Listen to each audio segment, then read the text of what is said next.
are loosing more destruction and more anarchy. We want independence and an Irish Republic. We have to fight fire with fire.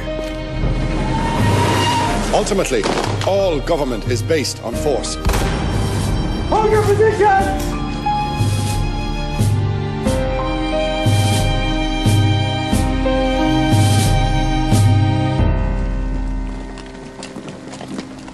One of the many myths that's grown up around the Civil War is that it was an opposition between implacable idealists, who were the fanatics, and the forces of moderation and law, the new Free State.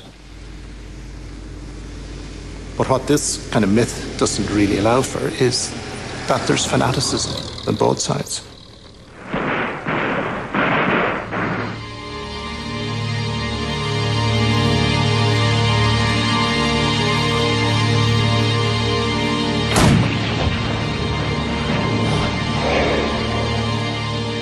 Bhris cogan na garad amach, nuair a dúnsaigh orm an téirstáit an IRA frichanartha fácheannas Rory O'Connor.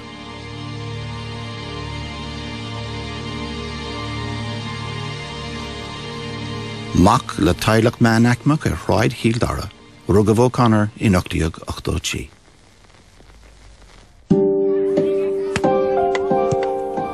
Bí an éthú a ráha chahabhaimsere.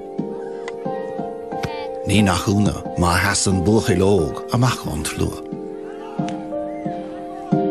Cuireadh can na híos anige I ghuil chlúna gawan. Lean sé cuasa iniltóireachtain sin in Ollscoil Bhleaclia. You might as well give up. You're on checkmate.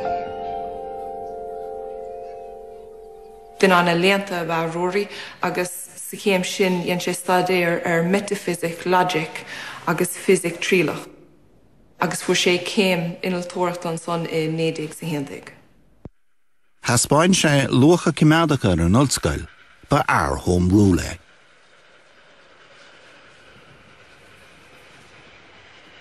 Thóg sé an bád bán go Canada agus fuair post mar iniltóir ar an ír an Ródáin. Déir hingéin gur bé an rud is móna gur thug sé deistó teachtain a chógtain héna hiiscint mar duine cliste agus an sin féchan siar ar a hír hain ó perspective nach me fáid súil leis. Nuair a bhín an iris an spás amach fart is a bhí ar fáile Canada. Bhí saoirse an airdéad fárá. Glach sé móid an IRB I Canada. Bé saoirse an tren lád leidir aim an agris rúnda. That I will do my utmost to establish the independence of Ireland. Bhí sé cliste, bhí sé ilte, inslachtúil déad fárá, agus rinne sé macna for status na héirna agus tháinig sé réiteach agus lean sé agus is minic a Harlíonn le héad. Tháinig O'Connor a bhaile in idiag cuaigdíag suite le spirid an réabhlóidechas. Bhíoh sé mar bháil den drama bhí is stáit flancéad agus bhí sé mar chúramige I lúnt a chuir ar na buil an son chunas ábhar phléascáin dhéanamh.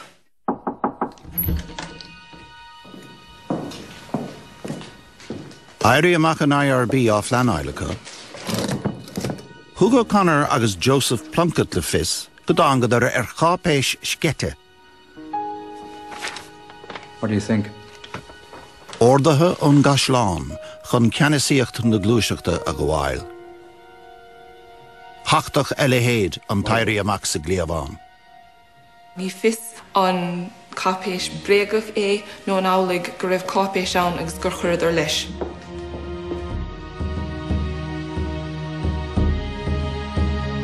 Péiscéad dír Plunkett ar Rory scape.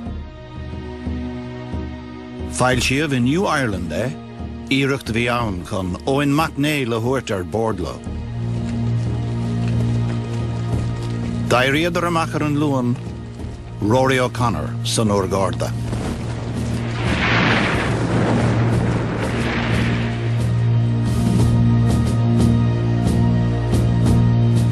Gortíoch agus in dhéag sin chuireach go dtí campa géivan Bhí de bhargar inaltóra bhí buinte le ábhar pléascáin.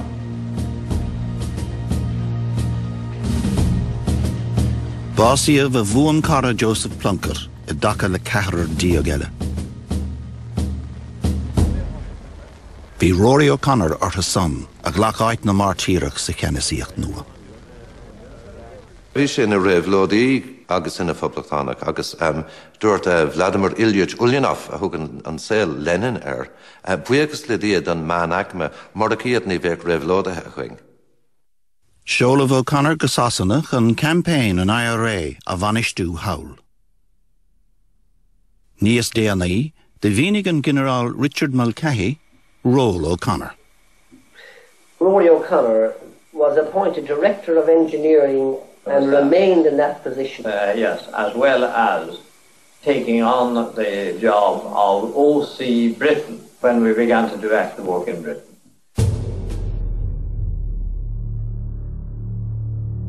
Bhí baint mhóraige le feachtas an IRA samratan.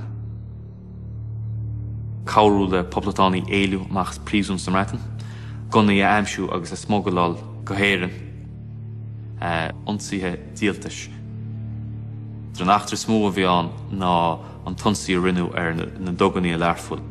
Go bunas a chun rud a háil ná gá planan na Dick Mulcahy a bhí mar cheann fórne ar an IRA agus dógur rialtas na Breataine riint gan na scéimini sin ach donsaí an IRA a learfuil na doganna a rénos agus scantar sé daine samratan gur an IRA in an gníomhú samratan fiúnar a bhí réomholalas fáitigh na húdaráis faoin na gcuid plananaí. Réandal leis an post a bhí aige mar stúrthóir na tuairta bhí sé mar chúntóir de Kevin O'Higgins a ric go níosíirse.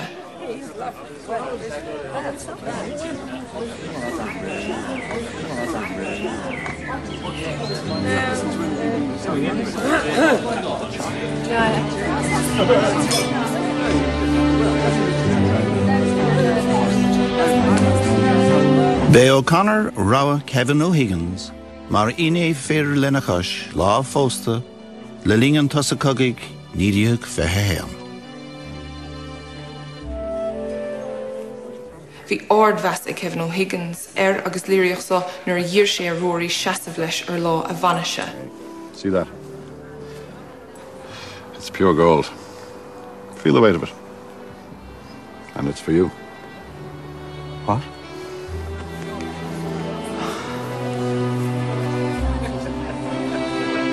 It's mine. Come on, Tev. Give us a smile.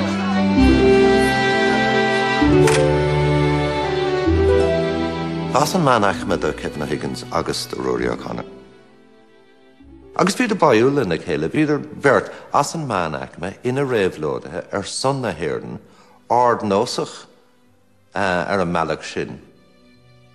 Ní féidir riamh an cardas a bhíú. Is éis spark a léman ó chrí go chrí. Agus dúirt O'Connor é sin. Ach hánig an folitiíocht ataras ar a bhd. Glach dáil éirden le téir mí an chonartha, O'Connor ina chuine O'Higgins ar a hon. Bhí O'Connor an mhór le O'Higgins. Nis ar an lá bheile bhí O'Connor an mhór le muintir Plunkett, Joseph Mary Plunkett, agus an seans gur bheith an kengel persint a láidir a bhí aige leis an gláintin a bheáil I dro an IRA I dro an phoblatánaachais. There was a definite split, yes, to say. I mean, he went into active, organised opposition against the provisional government. Conra mí roian lachacha bhí an, dar le publictig, nach nglachfí leis ach gur bhagar anbhreatain ol chogíocht. Bhí bailach politiúil ó sa cór amach, agus a bheith a bhad níos fearr de cás an poblachta, dá lenadí sé. Tháinig O'Callán arás a London agus ní hé seo an poblacht ach céim a raig I dro na poblachta. The treaty did not see the public as the source of sovereignty. The monarch was the source of sovereignty. And the Republican position was that that was not a mandate of the people. The source of sovereignty was in the monarch. And that was what the whole Republican position was about. You cannot understand the anti-treaty reaction to the treaty without recognising that the entire settlement was framed by the threat of British re-intervention.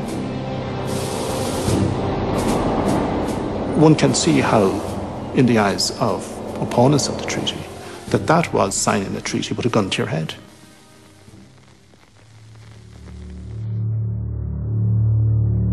Glach O'Connor ceannasaíocht ar an IRA frichonartha. Poblacht nefsblach a bhain a hasóciad. Garim siad convention an IRA, dáníocht a thug dúlán am rialtas. Chuirúcht ar an nadála Arthur Griffith, an sloga fáhirmasc. Mr. O'Connor, President Griffith has banned the convention. Will you abide by that? No, I will not. The President has violated his oath. So will the Army prevent an election being held? It will have the power to do so. We repudiate the Dáil. Can we take it then that we're going to have a military dictatorship? You can take it that way if you like. Dúirt Ruaidhrí Crothaoir go mbeadh sé de chócht ag an airm struchtúir míleata nó an rialtas a chaithfeadh amach dá mbeidh sin dormgrád ar dul ar stré.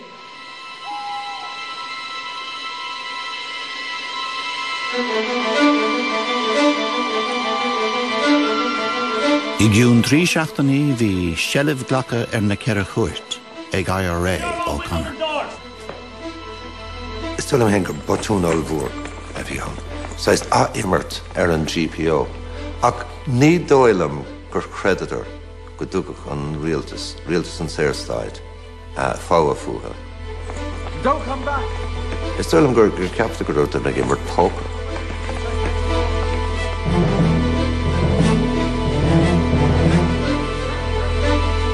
Glí an rialtas nua, táhacháin ar cheann an Conartha.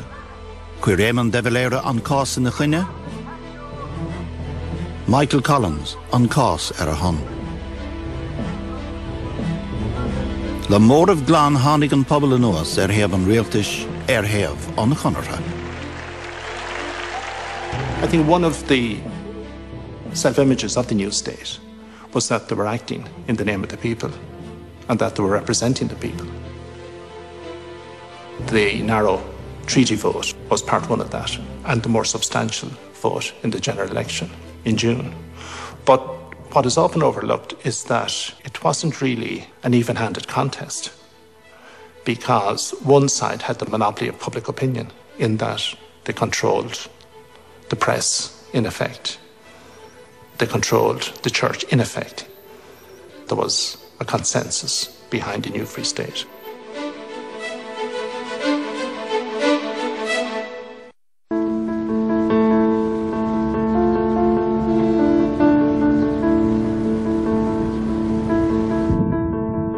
Tugad an chuidlint chun na Breataine féin nuair a dúnmhaíogus ar Henry Wilson, íorcheann fór na aram na hímpaireachta i Grílár Lúndin. Hit an spothalas a ríis ar na ceithre chuairt. Astar inis gúil seansfá go raibh é seanna ordú an cholánaigh nár cealaíoch riamh finara é, ach hálas as na chuirdar an lucht ar fad ar Ruaidhrí ó Crothaoir agus a Arabh, agus chuirson anmhrúir an golánach ionsaí na ceithre cuairte. Tá sa gon go léir ná raibh Churchill sásta néachar leis an rud seo agus gur heasta gúig go néon fiú rud éigean cinnte mar gheallar. Bhí sé níos fusa dáileáil leis an IRA agus iad cruinnithe in éon láthair amháin. Rud a thuig ceann aram an Saoirsteid, Richard Mulcahy. If they had evacuated the forecourse and gone to the country, I don't know what we would have done. We would have been in a hell of a position. It was a much more definite demonstration of strength to bombard the forecourse. Take up position! Forward! Everybody get ready!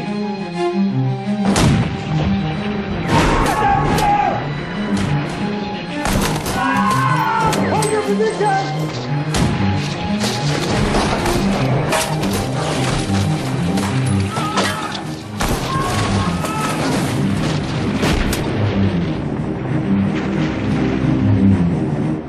Cé go raibh leisce ar Micheál Cuileáin tuairt fréisna ceir cuairt na gnám géana is dócha gur hastig uig agus gur hastig níos mó ó gréamh haspáin go ráidir Sunnyvale. Is tris trí lá bhí ar an drám sa ceir cuairte Irias. There's no way out. We have to surrender.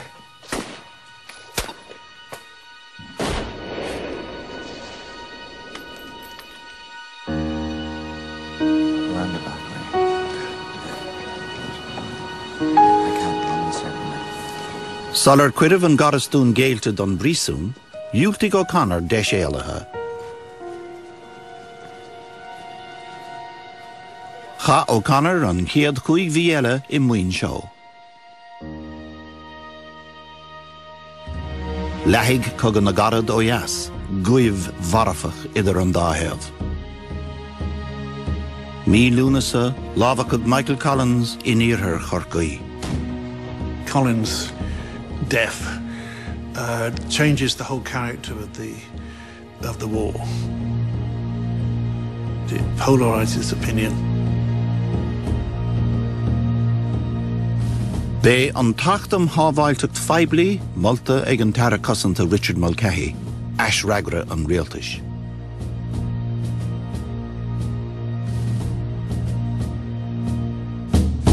Timper man or fihedó hí frégan dó chelvas agus blagadíocht timp na tíre agus dí raibhéin pólíní ann agus dí raibhéin dá las ach béchan arm níos déana.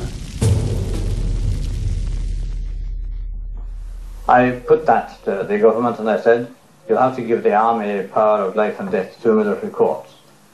And we got the power.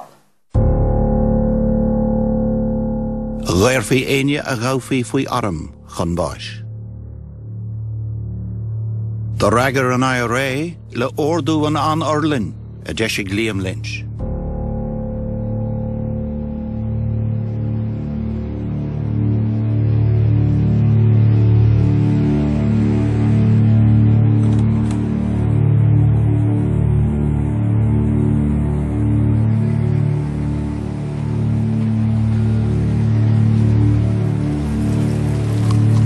Sean Hales TD a bhealach chun bhóta a chahabh sa dáil.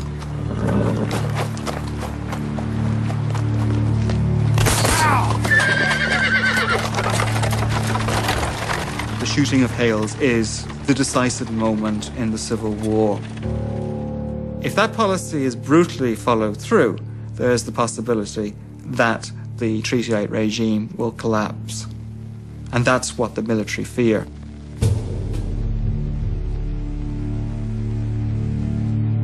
An tránóna sin, hinól an chomhairteacht seisiúna ag an dála.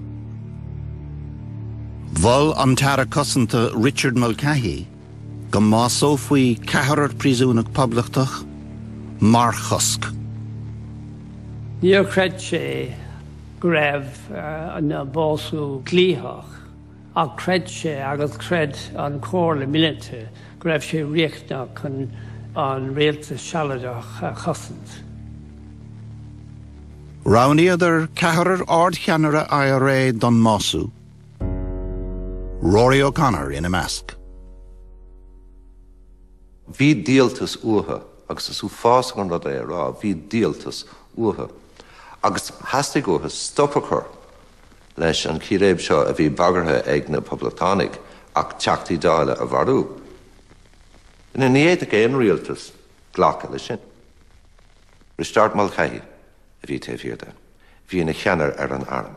is a direct threat. Unless there is a drastic deterrent, the state will not survive. Tháinig O'Higgins maul don grinú. Bhí an Crown Cortha Hannah cinúin sa chara. Kevin, at this stage, we are all but unanimous that these executions will go ahead. Can we not wait a while longer? These men had nothing to do with Hales. This is not a punishment or vengeance. We are not doing this in anger. All the more reason for a considered decision. We have considered. We have to fight fire with fire.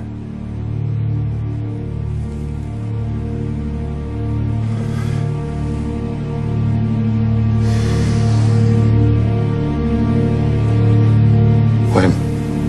In the morning.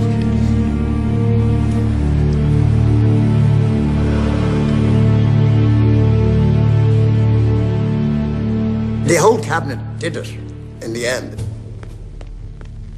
They sent this terrifying order down, which was shooting four men who were innocent of anything in connection with what they were shot for.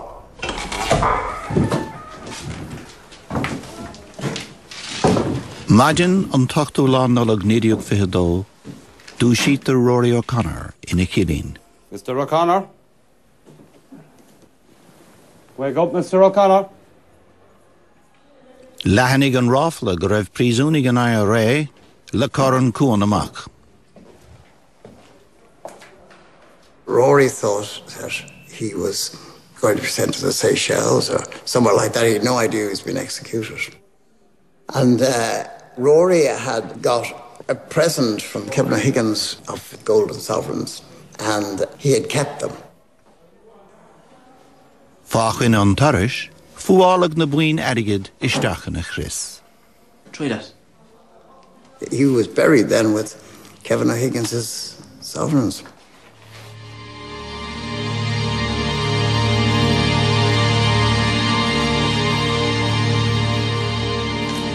Airí na gréine, hangad na Saidúrí chun an ceathrar prisúnach a bhásan.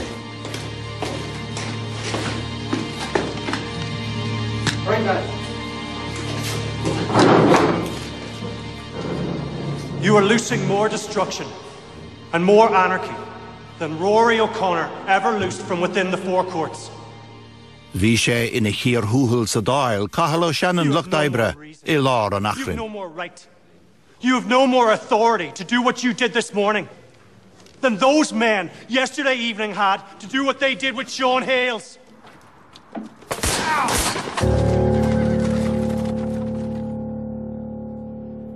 While violence disfigured the conflict on both sides, it could be argued that the excesses of the Free State undermined their own claims to represent the rule of law. Democracy was suspended in the process of preserving democracy. We have no talisman except force. Ultimately, all government is based on force. When a man has his hand on your throat and his knee on your chest, you do not lie there and tell yourself that force settles nothing. You executed these people. And no matter what face you put on it, 99 out of 100 people in Ireland and outside of Ireland will say that you have done it out of pure revenge. There was never an act done through personal vengeance. And never an act done through hot blood. But we will not acquiesce in gun bullying. Personal spite. Great heavens. Vindictiveness. One of these men was a friend of mine.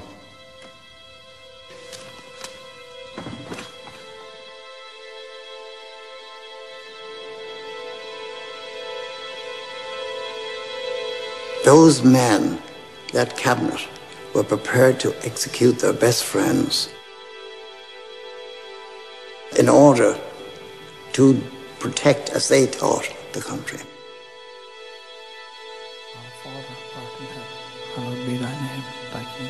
An tolkas máidenig ná gur cheas an rialtas taobh mád an zalí.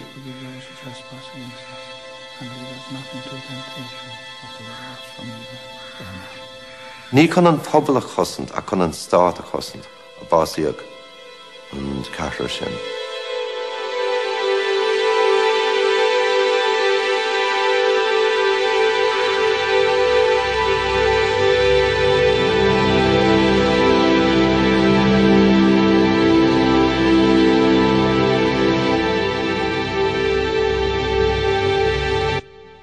Tána gilingin is do dúchláin scéal fé harsint le harm Verica le gael an líofa ige agus geomid léirgus ar a chudibre hawl in Afghanistáin. Ina dhéag sin be cuasaí alíonna fé réir imil agus rockigh Tristan chun cainte le duine de Yellavórí mór le rána tíide seo agus beag Gemma Hayes ag casa ceoil.